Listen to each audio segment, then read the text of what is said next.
In my dreams, I saw the Temple of Seasons in a strange land I do not know. There I saw a precious item that will aid you. That is all I could see now.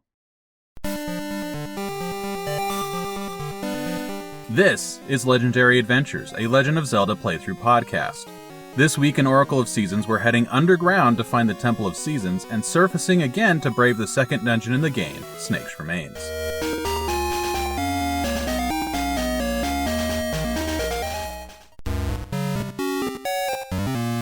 After exiting the Gnarled Root dungeon, I headed back towards Horon Village, only to run into a familiar face.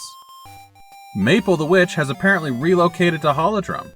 We literally run into her again, sending stuff from both Link's and Maple's bags flying. Unlike many of the other characters we meet, however, she seems not to recognize Link at first and reintroduces herself. This time she's fretting over finding Lon Lon eggs. After the introduction, the race is on. Who can gather the most stuff?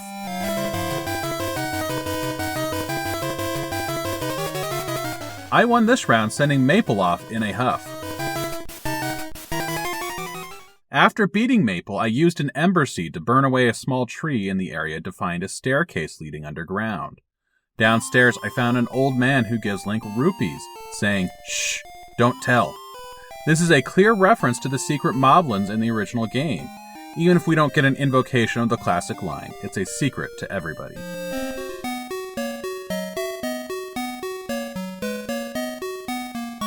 The Maku Tree's hint wasn't very specific, but south towards Horon Village is really the only way to go.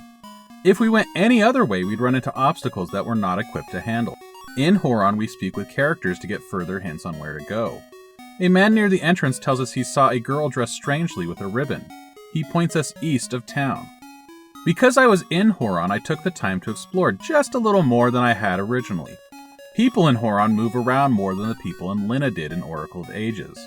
We can also find a number of small trees to burn, including one blocking a piece of heart.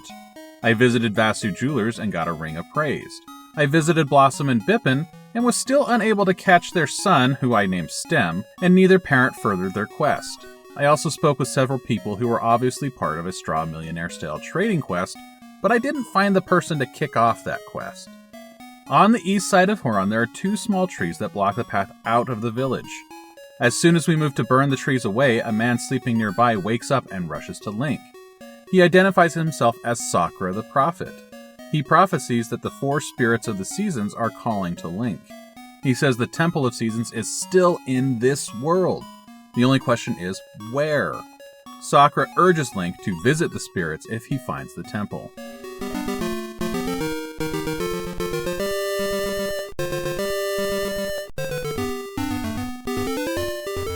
As we head east and north out of Horon, we reach the Woods of Winter.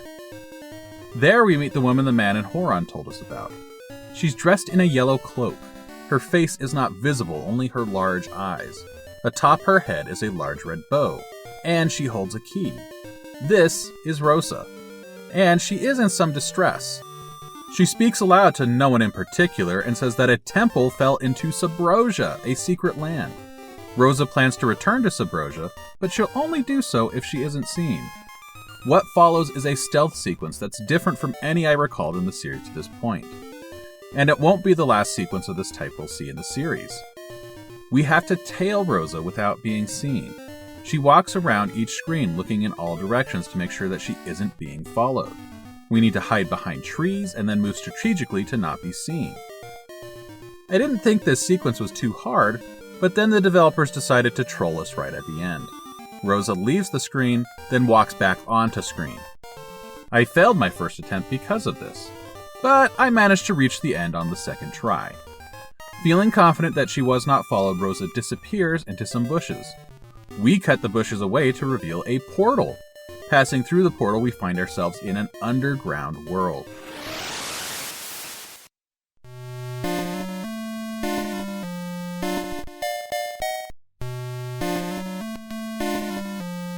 This is Subrosia, an underground world that is highly volcanic. All the residents of Subrosia dress much like Rosa. They are cloaked with only their large eyes visible. They explain that they have their own currency as well. Rupees are no good in Subrosia. Instead, we must find ore chunks to buy things. I headed south and west of the portal into Subrosia and stumbled into the Subrosian Dance Hall. This is thankfully a much different place than the Goron Dance Hall in Oracle of Ages. It's pretty fun actually, and we're told that good dancers will get a prize. We need to move left, right, or strike a pose, following a pattern set by the instructor in the center. I somehow managed to get myself in the wrong position before the first round even began and lost instantly. But on my second round, I completed the dance and was rewarded with a boomerang. Nice! The temple is southeast of where we entered Subrosia. As we enter the temple grounds, we are contacted by the spirits of the seasons. They urge us to get the Rod of Seasons and to visit them in the 4 towers of the temple. The Rod of Seasons is found straight up from the entrance.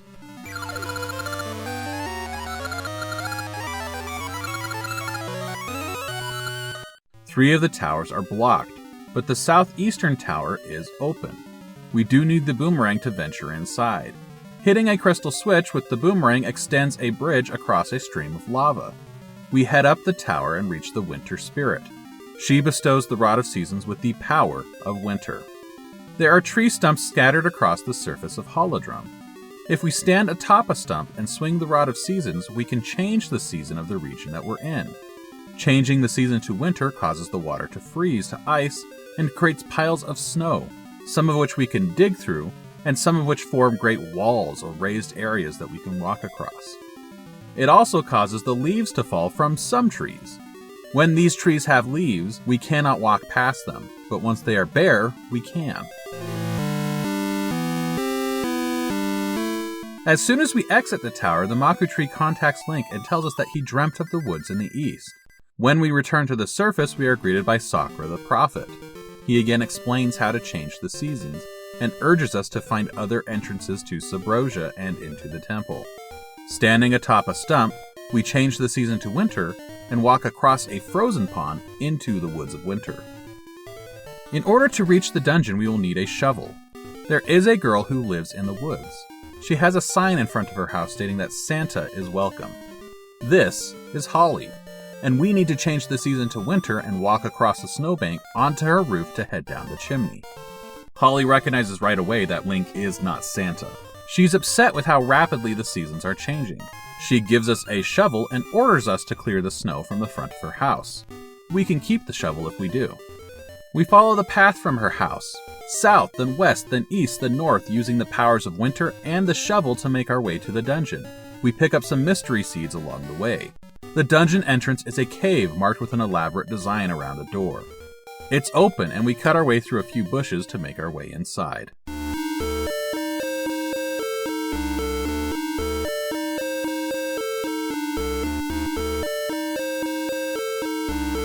This is Snake's Remains.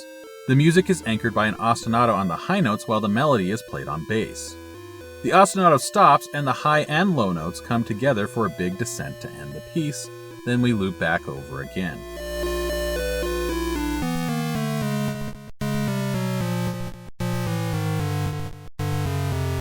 The whole piece lasts for around 30 seconds before looping over. This is the second dungeon theme that is actually longer than any of the dungeon themes in Oracle of Ages. It has a mysterious and slightly uneasy feel to it. True to its name, the dungeon is shaped like a snake. It has a large round head with an unmarked room to make the eye. The body and tail curve up over the head. And yes, we do find snake enemies inside. The dungeon spans only a single floor, but honestly it feels like 2 to me. That's in part because the dungeon is more or less divided into 2 distinct parts, the head and the body and the tail. The entry room is dark. There's an open door to the west and a shuttered door to the north. If we head west, we'll end up in a room below the eye of the snake, where we can net a key by clearing a room of snakes. We can head north from the front entrance by lighting torches in the darkened room. From there we can head east to pick up the compass by pushing a block to form a square around a marked spot where the chest appears. 2 rooms north of the entrance, the dungeon teaches players that there are some unmarked walls that can be bombed. There is an arrow made out of blocks pointing to the spot we need to bomb. We can also hit walls with the sword and listen for a different sound to find these unmarked spots to bomb. Following the arrow takes the players into the eye and rewards them with a whole bunch of rupees. We can spend a key to travel north from the arrow room and then head west and defeat a pair of moblins to get the dungeon item, the power bracelet. We put the bracelet to immediate use and backtrack and lift pots to get a chest holding the map. We then head east of the arrow room and find a second block-pushing puzzle that honestly took me way too long to see the solution to. We need to make the block symmetrical by pushing the center block to the right. Heading east, we'll run into some giant blade traps. I literally ran into the first one. I couldn't see it due to the size of the room. I took some damage, and I've said it before, but the large size of these rooms leads to awkward designs. In this case, I got hit by a trap that I couldn't see and that I felt I didn't have much time to react to. We get another key and then head south. Here we'll find a unique obstacle to Oracle of Seasons. Large cylinders which can only be rolled by using the power bracelet. We can push them forward, but they will roll back to their original position after a while. We need to push our way through a number of these and work our way to the southeastern corner of the room. There's a staircase that leads out of the dungeon. Outside there's a chest with a gacha seed, and just to the west another entrance leading back into the dungeon. This takes us to the nose of the snake, and presents us with an unusual challenge. There's a room with a large diamond pattern of blocks that form a sort of maze. Some blocks are cracked and can be destroyed with a bomb. In the center there's a treasure chest with a key. The thing is, the chest will disappear after a brief amount of time, meaning we need to work our way through quickly. It took me multiple tries. In a callback to Ocarina of Time, there's a Deku Scrub who sells bombs inside this dungeon. He's just outside the room with the chest. I did need to buy some bombs after a couple of failed attempts, but eventually I claimed the key. Heading back outside the dungeon, we can lift a stone to reach a tree stump. Changing the season to winter allows us to enter a cave on the lower level. Inside we find a great fairy. She recognizes Link and asks him for a favor. She wants us to tell Tingle in Labruna a secret. The secret is a short password. We note it and we'll come back to this in the next episode. Backtracking to the room with the giant blade traps, we head east and down a staircase to a side-scrolling area. This is what makes the dungeon feel like it's 2 floors even though it's really just 1. The area connects the 2 sides of the otherwise unconnected dungeon. We end up at the tip of the tail, and from there we head east and come face to face with the mini-boss. The mini-boss is Facade, the giant face that appears on the floor. This is a returning boss from Link's Awakening. As with Link's Awakening, we have to place bombs on Facade to deal damage. And like that game, Facade also creates holes in the floor for Link to fall into.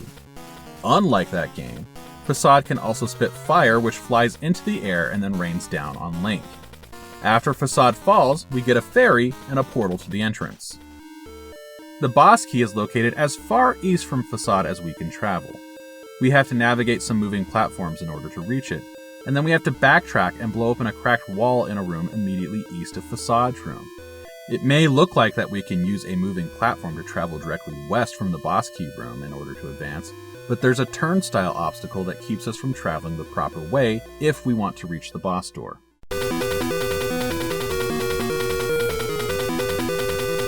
The boss is Dodongo. It's another reimagined boss from the original game. There is perhaps a little Ocarina of Time influence here as well. In the original game, we defeated Dodongo simply by feeding it bombs. We fought it in a wide open arena, and Dodongo had no real attacks. It fell after just 2 hits. It wasn't hard. When Dodongo returned in Ocarina of Time, it gained the ability to breathe fire. We also fought it in a roughly circular arena with lava in the center. We still needed to defeat it by feeding it bombs, but we specifically had to wait for it to open its mouth and inhale. In Oracle of Seasons, we fight Dodongo in an arena with damaging spikes in the center, meaning we have to circle around the outside of the arena in a similar way as we did in Ocarina of Time. Likewise, we will have to wait for it to open its mouth in order to throw a bomb inside. If we fail to land a bomb, Dodongo will breathe fire at us. It's all fairly similar to Ocarina of Time so far. The big change is that Dodongo will occasionally charge at Link. And in a callback to the original game, once we land a bomb in Dodongo's mouth, it puffs up like a balloon. Then, in a twist, we had to use the power bracelet to pick up the monster and throw it onto the spikes in the center of the room. After a few rounds of landing bombs in its mouth, then throwing it onto the spikes, Dodongo falls. We can choose to pick up the heart container, and then we move on to collect the next essence. It's the gift of time.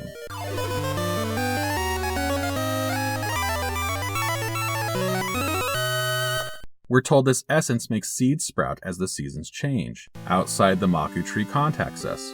He too received some of the gift of time. The swamp to the west appeared in his dreams. That's where we'll head next week. If you want to follow along, please subscribe. A big thank you to everyone who subscribed already. You are all awesome. I am Paul Riley, and I will see you next week.